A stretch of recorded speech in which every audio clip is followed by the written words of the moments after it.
Hello friends, मैं Rachna Amarnath Happy Literature channel में आपका स्वागत करती हूँ। So friends, in this video I am going to discuss a novel written by George Eliot, Middlemarch. We'll start with an introduction. Middlemarch, A Study of Provincial Life, is a novel by English author Mary Ann Evans, who wrote as a George Eliot. तो author का actual name क्या है? Mary N Evans, लेकिन उन्होंने इस book में अपना नाम क्या दिया है? George Elliot.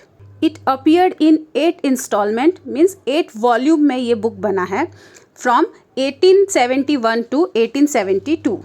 इस नॉवल की सेटिंग, मतलब जहाँ जो प्लेस दिखाया है इस नॉवल में, वो एक फिक्शियस टाउन है जिसका नाम है Middlemarch. The novel follows 2 principal characters. ऐसे तो इस नॉवल में बहुत सारे कैरेक्टर्स हैं, लेकिन 2 जो इम्पॉर्टेंट कैरेक्टर्स हैं वो है Dorothea Brooks and doctor Tertius Lydgate. तो और भी कैरेक्टर्स हैं, उनकी अपनी अपनी स्टोरीज हैं, लेकिन सबकी स्टोरी एक दूसरे से इंटरसेक्ट कर रही है कहीं ना कहीं. So Dorothea Brooke and doctor Tertius Lydgate, whose stories overlap over the course of their history, alongside a constellation of other characters whose stories also unfold in the novel. This novel is considered to be Eliot's masterpiece. ये novel Eliot's का क्या है? Masterpiece है.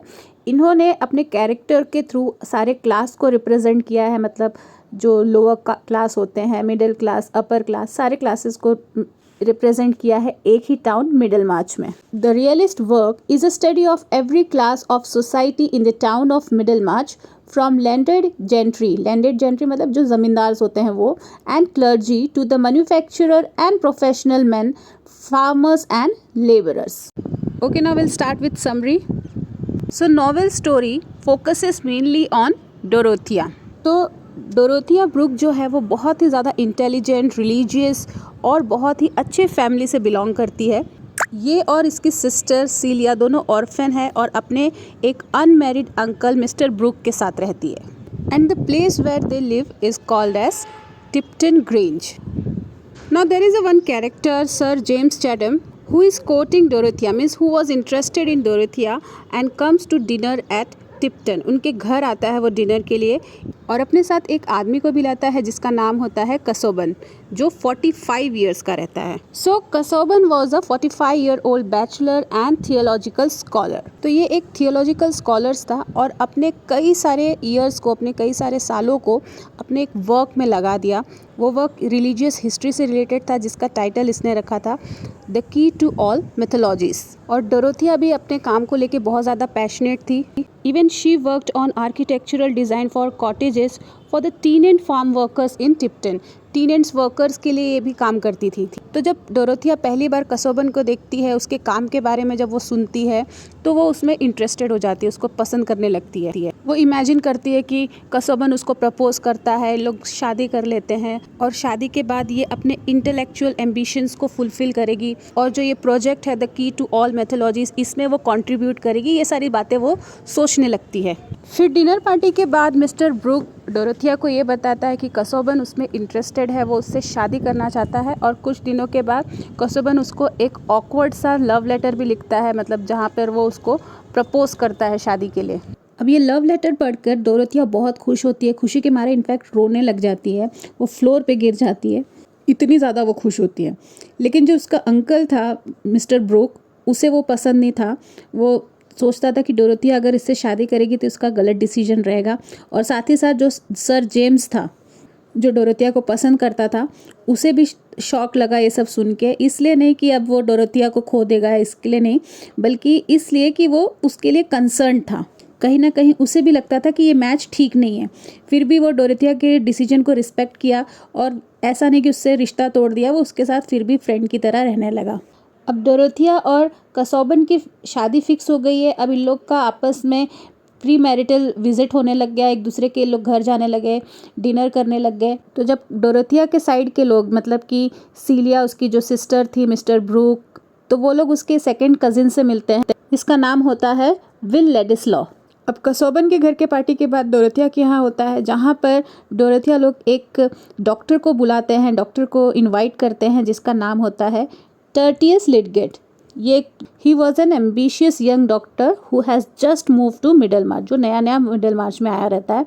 और इसका एक motive है कि वो मिडल मार्च में मेडिकल रिफॉर्म लेकर आए. तो लिडगेट भी अनमैरिड है और एक लड़की से अट्रैक्ट होता है जिसका नाम होता है रोसामंड विंसी। माना जाता है कि ये मिडलमार्च की सबसे ब्यूटीफुल लड़की है। और इसका एक भाई है जिसका नाम है फ्रेड, जो बहुत ही ज़्यादा लेज़ी है, इररिस्पॉन्सिबल और एरोगेंट है। और ये एक मैरी गाथ नाम की लड़की को चाहता है जिसे वो बचपन से जानता है। मीनवाइल रोसामंड भी चाहती है कि उसकी शादी डॉक्टर लिडगेट से हो जाए ताकि उसका जो सोशल स्टेटस है वो थोड़ा बढ़ जाए। लेकिन अभी डॉक्टर लिडगेट को शादी नहीं करनी है, उसको अपने मिशन को कंप्लीट करना है। जो उसका मिशन था कि वो अपने एरिया में मेडिकल रिफॉर्म लेकर आए, वो उस पर फोकस कर रहा था, अपने काम पर फोकस कर रहा था। अब मैं यहाँ पे एक और कैरेक्टर को इंट्रोड्यूस कर रही हूँ, बल्स्ट्रोड। इसके बारे में हम आगे समरी में देखेंगे। तो बल्स्ट्रोड एक वेल्दी बैंकर है और ये एक नए हॉस्पिटल को फाइनेंस कर रहा है और डॉक्टर लिडगेट को कहता है कि वो इस हॉस्पिटल में एज अ डायरेक्टर काम करे। अब हम देखते हैं डोरोथिया की स्टोरी। तो डोरोथिया की शादी हो जाती है कसोबन के साथ और फिर ये लोग हनीमून पे जाते हैं। हनीमून पे जाने के बाद डोरोथिया को ये रियलाइज़ होता है कि जो भी वो कसोबन के बारे में सोची थी, जैसा सोची थी उसके बारे में, ये वैसा बिल्कुल भी नहीं है, उसका एकदम अपोजिट है ये। और इस वजह से वो अपने हनीमून को भी इंजॉय नहीं करती, बहुत ज़्यादा डिसअपॉइंट रहती है अपने शादी को लेकर। और उसने जो सोचा था कि वो कसोबन को उसके वर्क में हेल्प करेगी, तो कसोबन ने उसके लिए भी उसको रिफ्यूज़ कर दिया, उससे मना कर दिया कि वो उस पर अकेले काम करना चाहता है। फिर एक दिन जब कसोबन अपने लाइब्रेरी में अपना काम कर रहा होता है तो जो उसका कज़िन था विल लेडिस्लॉ, वो आता है उसके अपार्टमेंट में। वो डोरोथिया के साथ कुछ बात करता है। तो जब उन दोनों को वो साथ में देखता है तो फिर वो डोरोथिया को मना कर देता है कि तुम विल से अकेले नहीं मिल सकती। But Will visits Dorothea again and reveals that the key to all mythologies is doom to failure. तो विल ने डोरोथिया को ये बताया कि कसोबन जिस प्रोजेक्ट पे काम कर रहा है वो आगे चल के फेल होने वाला है, क्योंकि कसोबन को जर्मन नहीं आता और जर्मन पढ़ नहीं सकता। इस वजह से उसको लेटेस्ट डेवलपमेंट जो हुआ है उसके बारे में कुछ पता नहीं है। तो मतलब थियोलॉजिकल स्कॉलरशिप में जो लेटेस्ट डेवलपमेंट हुआ है उसको वो पढ़ नहीं सकता, उसके बारे में उसे कुछ पता नहीं है। फिर स्टोरी में फ्रेड के बारे में बताते हैं कि वो कितना ज़्यादा डेप्थ में आ जाता है, मतलब बहुत ज़्यादा कर्ज ले लेता है, बहुत ट्रबल में रहता है। इनफैक्ट वो अपना यूनिवर्सिटी एग्ज़ाम में फेल भी हो जाता है। तो अपने बढ़ते हुए डेट से परेशान होकर फ्रेड ये डिसाइड करता है कि वो कैलेब और मिसेस गाथ के सामने ये कन्फेस करेगा कि वो अपने पैसे को रीपे नहीं कर पा रहा है। अब ये कैलेब और मिसेस गाथ कौन है? मैरी गाथ के पेरेंट्स। तो ये दोनों हेल्प करते हैं, अपने जितनी भी सेविंग्स रहते हैं वो फ्रेड को दे देते हैं ताकि वो अपने लोन को रीपे कर सके। फिर मीनवाइल ये भी दिखाते हैं कि फ्रेड बहुत बीमार हो जाता है, उसे फीवर हो जाता है और वो डॉक्टर लिडगेट के मेडिसिन से ठीक होता है, उससे रिकवर कर लेता है। और इसी वक्त डोरोथिया भी अपने हनीमून से रिटर्न होती है और उसे ये पता चलता है कि उसकी जो सिस्टर है सीलिया और सर जेम्स, ये दोनों का इंगेजमेंट हो गया है। और हनीमून से आने के बाद डोरोथिया का हस्बैंड कसोबन वो बहुत ज़्यादा बीमार हो जाता है, उसको कुछ हार्ट इश्यूज़ हो जाते हैं और इसको भी देखने के लिए डॉक्टर लिडगेट को बुलाते हैं। तो डॉक्टर लिडगेट बताता है डोरोथिया को कि इनकी हार्ट कंडीशन ठीक नहीं है, अगर ये इसी तरीके से काम करते रहेंगे तो इनकी कंडीशन बहुत बिगड़ सकती है, इनफैक्ट डेथ भी हो सकता है, तो इनको रेस्ट की ज़रूरत है। लेकिन वो अपना काम कंटिन्यू ही करता था। मीनवाइल डॉक्टर लिडगेट और रोसामंड की भी शादी हो जाती है। डॉक्टर लिडगेट रोसामंड को प्रपोज करता है, उसकी शादी हो जाती है दोनों की। और इनकी भी शादी जो है बहुत ही ज़्यादा मिजरेबल रहती है, बहुत टेंशन रहता है इनके शादी के बीच, अंडरस्टैंडिंग की कमी रहती है। तो ये दोनों शादी के बाद हनीमून पे जाते हैं। हनीमून से जब ये वापस आता है मिस्टर लिडगेट, तो वो डोरोथिया से मिलता है, उसे अपने मेडिकल रिफॉर्म के बारे में बताता है, उसके साथ डिस्कस करता है। और यहाँ पे डोरोथिया ये प्लेज करती है, ये प्रॉमिस करती है कि उसे वो हर साल वो 200 पाउंड देगी ताकि वो नए हॉस्पिटल में उसे यूज़ कर सके। और जो विल लेडिस्लॉ था, जो कसोबन का कज़िन था, उसका भी इसके साथ फ्रेंडशिप अच्छा होने लग गया, मतलब डॉक्टर लिडगेट के साथ अच्छा रिलेशन हो गया, तो उसके घर पे आने जाने लगा। और लिडगेट की वाइफ रोसामंड के साथ भी उसका रिलेशन अच्छा डेवलप होने लगा। दोनों काफ़ी कुछ डिस्कस करने लगते थे, लेकिन इनका रिलेशन जो था एक ब्रदर एंड सिस्टर जैसा था। और दूसरी तरफ कसोबन की हेल्थ बहुत ज़्यादा ख़राब होते जा रही है, वो एकदम मरने की कंडीशन में आ गया है। लेकिन फिर भी इसके नेचर में कोई चेंजेस नहीं आता है। वो डोरोथिया के ऊपर अभी भी यहाँ पे डाउट कर रहा है कि वो उस डोरोथिया का और उसके कज़िन लेडिस्लॉ का दोनों का अफेयर चल रहा है। तो वो डोरोथिया को बोलता है कि तुम मुझे प्रॉमिस करो कि मेरे मरने के बाद तुम लेडिस्लॉ से शादी नहीं करोगी। तो डोरोथिया यहाँ पे बहुत ज़्यादा हेजिटेट होती है, लेकिन कुछ बोलती नहीं है, वहाँ से चली जाती है और रात भर सोचती है इस बारे में। लेकिन फिर भी वो डिसाइड कर लेती है कि कोई बात नहीं, मैं इससे प्रॉमिस करूँगी कि मैं लेडिस्लॉ से शादी नहीं करूंगी। लेकिन इससे पहले डोरेथिया कैसाउबर्न को कुछ बोलती, कैसाउबर्न का डेथ हो जाता है। फिर लेडिस्लॉ और डोरेथिया को ये पता चलता है कि कैसाउबर्न ने एक विल बनाया है जिसमें ये लिखा है अगर डोरेथिया किसी से भी शादी करती है उसके मरने के बाद तो उसकी सारी प्रॉपर्टी उसे नहीं मिलेगी। अब मैं आपको इसमें एक और कैरेक्टर के बारे में बता दूं, फेदरस्टोन। फेदरस्टोन जो है वो फ्रेड विंसी और रोसामेंड का अंकल है और फ्रेड ये चाहता था कि फेदरस्टोन के मरने के बाद उसकी जितनी भी प्रॉपर्टी है वो सब फ्रेड को मिल जाए, लेकिन ऐसा होता नहीं है। फेदरस्टोन के मरने के बाद सबको पता चलता है कि उसने अपने विल में ये लिखा है कि उसके मरने के बाद उसके सारे पैसे और लैंड जो है उसके इलेजिटिमेट सन है जिसका नाम था जोशुआ रिग, उसे मिलेगा। फिर जब जोशुआ रिग का स्टेप फादर को पता चलता है कि रिग को इतने सारे पैसे मिले, इतनी प्रॉपर्टी मिली, तो वो मिडल मार्च आ जाता है पैसे लेने के लिए। लेकिन यहाँ पे रिग इसकी बातों में नहीं आता, उसे वहाँ से भगा देता है उसका इंसल्ट करके, क्योंकि वो उसको रिग को पहले बहुत मारता था और बहुत ज़्यादा अल्कोहलिक था। तो उसके स्टेप फादर का नाम क्या था? John Raffles. अब ये नाम मैं इसलिए इंट्रोड्यूस कर रही हूँ क्योंकि आगे समरी में इसका एक रोल है। तो इसमें इतने सारे कैरेक्टर्स हैं कि आपको बहुत ही ध्यान से समझना होगा। अब फिर से आते हैं हम डोरेथिया की स्टोरी पर।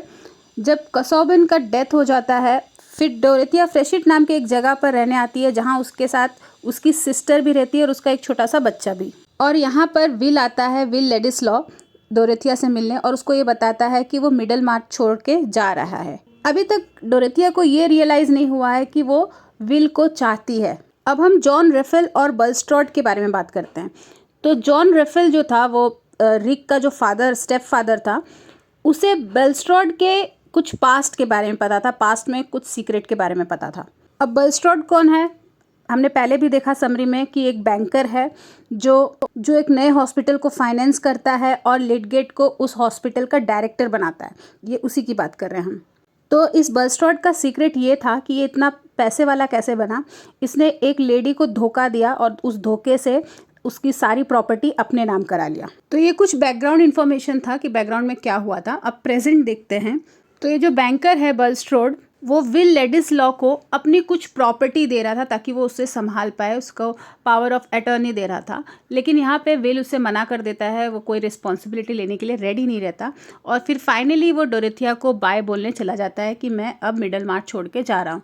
तो वो जब जाने लगता है तब डोरेथिया को ये रियलाइज़ होता है कि वो उसे पसंद करती है, उसे चाहने लगती है। और दूसरी तरफ ये दिखाते हैं डॉक्टर लिडगेट के ऊपर बहुत ज़्यादा डेप्ट हो गया है, बहुत ज़्यादा कर्ज हो गया है, अराउंड 1000 पाउंड का कर्ज हो गया है। तो वो हेल्प लेने के लिए बलस्ट्रॉड के पास जाता है कि उसे कुछ पैसे का हेल्प दे दे, लेकिन बलस्ट्रॉड यहाँ पे मना कर देता है। इनफैक्ट वो उसे सजेस्ट करता है कि हॉस्पिटल को वो बंद कर दे। अब जो ये जॉन रेफेल है जो बलस्ट्रॉड का सीक्रेट जानता है, वो स्टोरी में रीअपियर होता है और बलस्ट्रॉड को ब्लैकमेल करना शुरू करता है। लेकिन कुछ दिनों के बाद वो बहुत ज़्यादा बीमार हो जाता है और वो बलस्ट्रॉड के पास आता है इस कंडीशन में। तो बलस्ट्रॉड डॉक्टर लिडगेट को बुलाता है उसे एग्जामिन करने के लिए। तब वहाँ से पता चलता है कि इसके अंदर पॉइजन फैल गया है अल्कोहल की वजह से। अब लिडगेट से मिलने के बाद बलस्ट्रॉड का थोड़ा माइंड चेंज होता है। उसने जो उसको पैसे देने से मना करता है 1000 पाउंड, वो उसे दे देता है। लेकिन जो रेफेल है उसका डेथ हो जाता है इस बीच, क्योंकि उसका जो सर्वेंट है वो इंस्ट्रक्शन को अच्छे से फॉलो नहीं करता, उसका देखभाल नहीं कर पाता और रेफेल का डेथ हो जाता है। तो बलस्ट्रॉड को लगता है कि रेफेल के जाने के बाद उसका जो सीक्रेट है वो भी खत्म हो गया, लेकिन ऐसा होता नहीं। जॉन रेफेल मरने से पहले जो बलस्ट्रॉड का सीक्रेट था एक लोकल हॉर्स डीलर को बता देता है जिसका नाम होता है बैम्ब्रिज। अब इस वजह से बलस्ट्रॉड का सारा सीक्रेट पूरे मिडल मार्च को पता चल जाता है। इनफैक्ट डॉक्टर लिडगेट भी फंस जाता है कि जॉन रेफेल को मारने के पीछे इन दोनों का हाथ है। तो इस वजह से इन दोनों को मिडल मार्च छोड़ने की नौबत आ जाती है। अब डोरेथिया डॉक्टर लिडगेट को बहुत अच्छे से जानती थी, तो वो जानती है कि वो इनोसेंट है, उसने कुछ नहीं किया। वो उसे कन्विंस करती है कि तुम मिडल मार्च मत छोड़ो, लेकिन डॉक्टर लिडगेट यहाँ नहीं मानता। इसलिए डोरेथिया 1000 पाउंड का चेक डॉक्टर लिडगेट को देती है ताकि वो बलस्ट्रॉड को दे सके और उसके कर्ज से वो फ्री हो जाए। फिर दूसरे दिन जब डोरेथिया डॉक्टर लिडगेट को मिलने जाती है उसके घर, तो वो वहाँ पे देखती है रोसामेंड और विल लेडिस्लॉ एक दूसरे से बातें करते हैं, एक दूसरे का हाथ पकड़े रहते हैं और रोसामेंड रो रही होती है। तो ये सीन देख के डोरेथिया को मिसअंडरस्टैंडिंग होता है कि ये दोनों रिलेशनशिप में एक दूसरे को चाहते हैं।